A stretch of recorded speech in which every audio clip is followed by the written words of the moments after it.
We are back on Get Up, and the top 7 teams in the college football playoff rankings remained unchanged last night. Bama, Notre Dame, Clemson, Ohio State remain the top 4. Bama is stronger than ever at number 1 after blowing out Auburn by 29 points in the Iron Bowl without Nick Saban, so they couldn't look any better. Take a look at the top 6 here. Texas A&M and Florida are the first 2 out.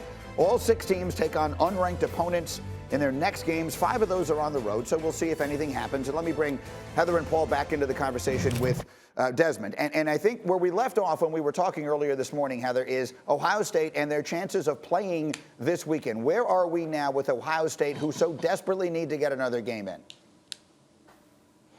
Well, it still remains in flux, but they are practicing again today. What we don't know, and Ohio State cites privacy reasons for this, is how many players are impacted by this. Remember, in the Big Ten, if a player tests positive, they're out for at least 21 days. So even if Ohio State can play against Michigan State, what do they look like?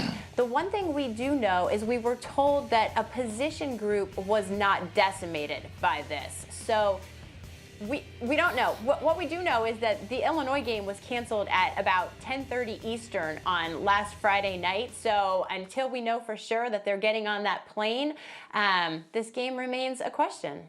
So I was listening as we were getting ready to do the segment. I overheard this conversation. Desmond, when you had some questions, what are your thoughts on this, Des, as far as how this is and should be handled?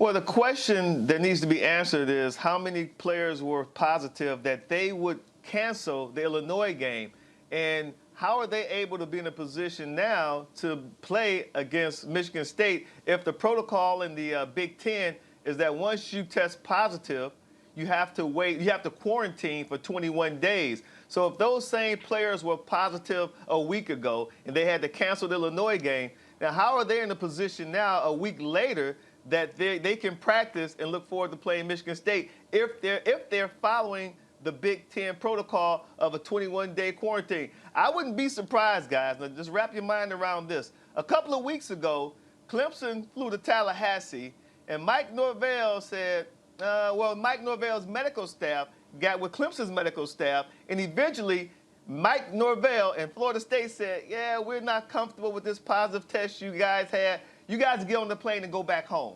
I wouldn't be surprised now if Ohio State gets on the plane, they get to East Lansing, and because of the number of positive tests they had a week ago, if Michigan State's medical staff is not comfortable with their team going out there playing this game because of the unknown that we're trying to figure out with the positive test, and then Mel Tucker and that group say, yeah, you guys may want to go back to Columbus because we're not comfortable playing this game.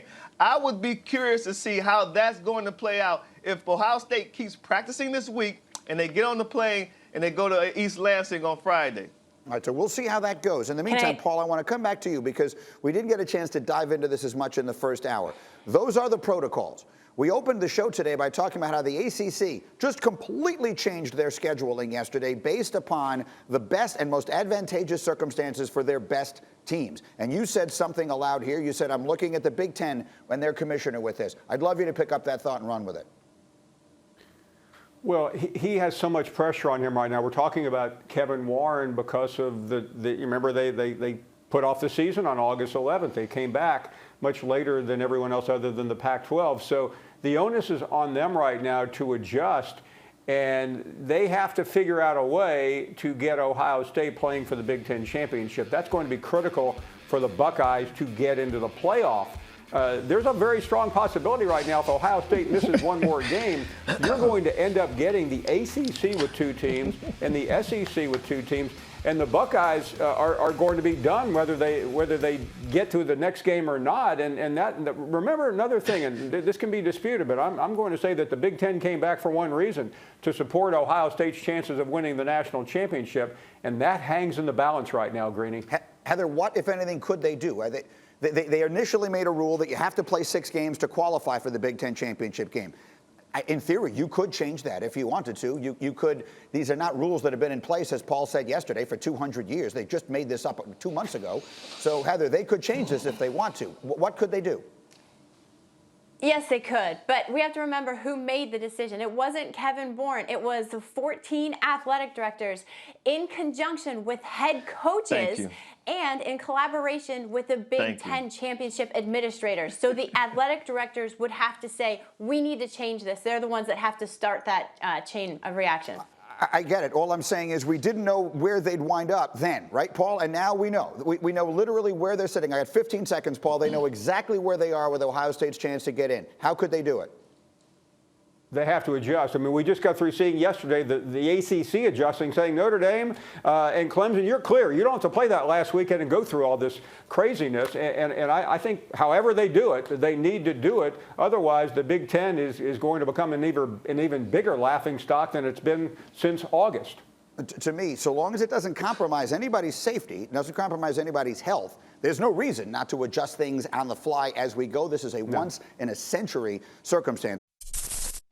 Thank you for watching ESPN on YouTube. For live streaming sports and premium content, subscribe to ESPN+.